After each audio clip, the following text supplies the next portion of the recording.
Today we present a thrilling story that will have you on the edge of your seat from start to finish. So grab your snacks, sit back, and let's dive into this terrifying tale. The story starts with Iris lying in bed with a distant look, while her husband sleeps peacefully beside her. After a while, she gets up, takes a knife from the drawer, and leaves the house without her phone. She drives through the forest and parks before starting a hike. At the top, she places her son's toy boat at a memorial and looks at his photo sadly. She starts carving the unfinished initial M for Matteo into a tree. Looking out at the forest, she clenches her fists and thinks about ending her life. A man named Richard appears and asks about the memorial. Iris doesn't answer. Standing at the edge, she stares down. Richard jokes that if she plans to jump, she should at least tell him her name.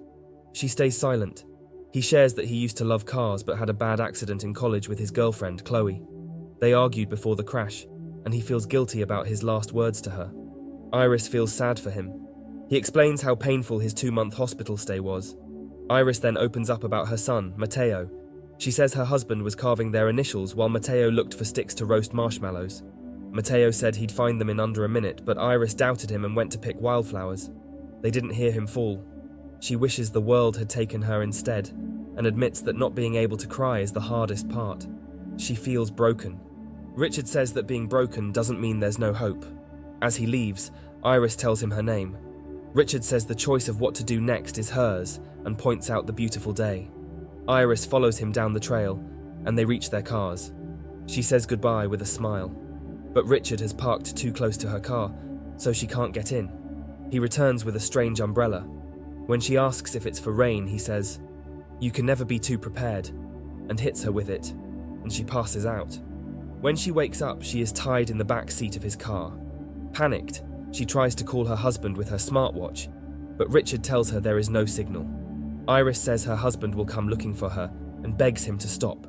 Richard says he's heard similar things from other women he's kidnapped, adding he doesn't care if they are mothers. He places the toy boat near her. Iris carefully uses the knife to cut the ties, distracting him by asking about Chloe. He asks for her son's name, and she says it's Matteo. Iris asks if Chloe is pretty, and he says she was, adding that Iris reminds him of her. When she asks what he plans to do, he says he has a place in the woods and wants to braid her hair. She frees herself and attacks him, causing the car to crash into a tree. She tries to escape, but he grabs her hair, and they fight. She manages to get away, pocketing the toy boat as she runs. Richard appears in front of her and asks if she feels anything yet. Iris, confused, demands to know what he means. He reveals he has injected her with a paralyzing drug that will shut her body down in 20 minutes. He describes how her fine motor skills will weaken first, making it hard to hold things. At 10 minutes, her legs will tingle. At 15 minutes, they'll stop working. At 18 minutes, her breathing will become difficult. By 20 minutes, she'll lose her voice and become fully paralyzed. Iris runs, dropping her knife. While running, she tries to count with her fingers and remembers teaching Matteo to count. She snaps out of it when she sees Richard, who says they'll have the whole weekend together. An hour later, she tries running again, but can't move her fingers. She sets her watch for 20 minutes to track the drug's effects. Iris struggles to walk, dragging her foot through the forest as her legs grow weaker. In just a few minutes, she knows her legs will give out completely. She drops to the ground and crawls, trying to get to safety, while Richard's voice echoes behind her, calling her name. Desperate, she hides inside a tree trunk crawling with insects. In panic, she shouts. Richard hears her and comes closer, but Iris manages to jump into a nearby river, which carries her downstream to someone's lawn. By the time she reaches the lawn, Iris can't move or speak, and her breathing is laboured. An old man, busy clearing leaves with a leaf blower, notices her and asks if she can speak.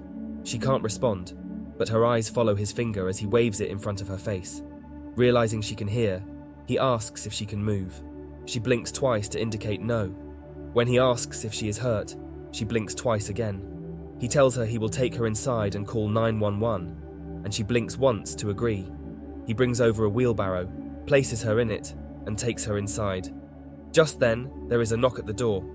Iris blinks rapidly, trying to warn him it is Richard, but he doesn't understand.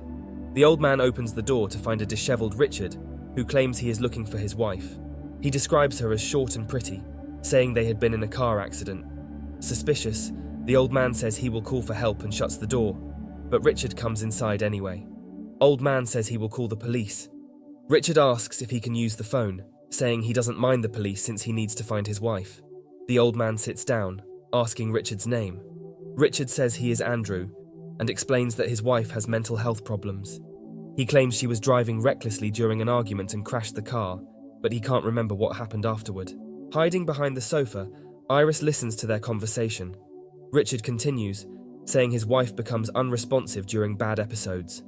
The old man says it must be difficult, and Richard asks if he has anyone in his life. Hesitant, the old man shares that his wife died of a heart attack because they had both been too focused on him.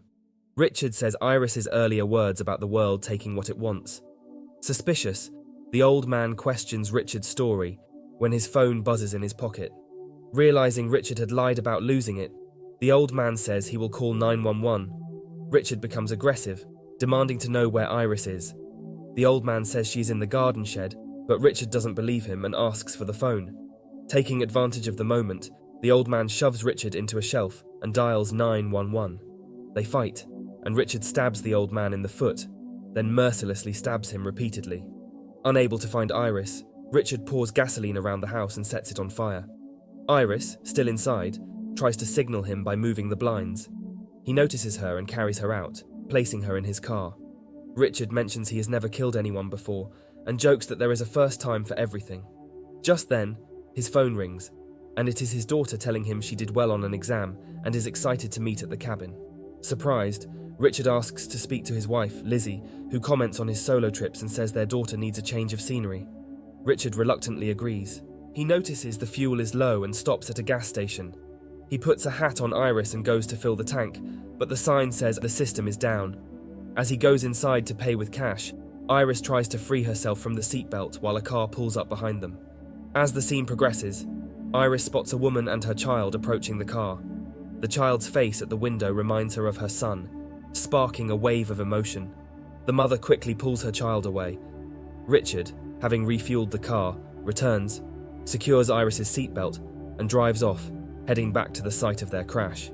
Once at the crash site, Richard changes his clothes and transfers items from his car to the old man's truck, including a syringe and an umbrella.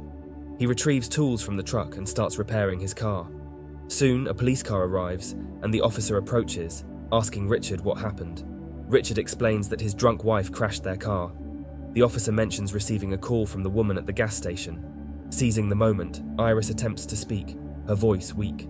The officer leans closer, trying to make sense of her plea. Suddenly, Richard attacks the officer and kills him. He then sets the vehicle ablaze, ensuring no trace is left, and drives away. As they speed down the road, Iris confronts Richard, asking if he pretends to be helpless or if he's lost his mind. She mentions his change after being bedridden for 2 months. Richard stops the car abruptly and reveals that he feels a strange sense of clarity when he watches his girlfriend die. He admits he even thanked her for it. Iris tries to reason with him, telling him he doesn't need to continue this path, reminding him of his loving family. She shares her pain of losing her son, warning him that his actions will lead to similar regrets with his daughter when he's imprisoned. She pleads for him to let her go, reassuring him that she can't identify him to the authorities as she doesn't know his real name. Richard scoffs, claiming he's not broken, and coldly informs her that his plans have changed. He drives towards a pier, stating that it's unfortunate their time together is ending. At the pier, Iris attempts to stab Richard with the syringe, but her weakened body fails her. Richard, unfazed, laughs at her efforts and ties her up. Iris, sobbing, makes a final request. She asks for her son's toy from her pocket. Richard, moved by her tears, agrees and leans in. In that moment, she grabs the knife from his belt and stabs him in the neck. Using the last of her strength, she shoves him overboard. As the boat takes on water, Iris struggles but manages to swim to the shore. Gasping for breath, she watches Richard thrash in the water, fighting for his life. With tears streaming down her face, she whispers a final thank you for rekindling her will to live. The story ends with Iris on the shore, battered but alive, finally reclaiming her desire to keep going. And that's where the story ends. Kindly tell me in the comments what were your thoughts while watching the movie. Make sure to subscribe and press the bell icon. Stay safe.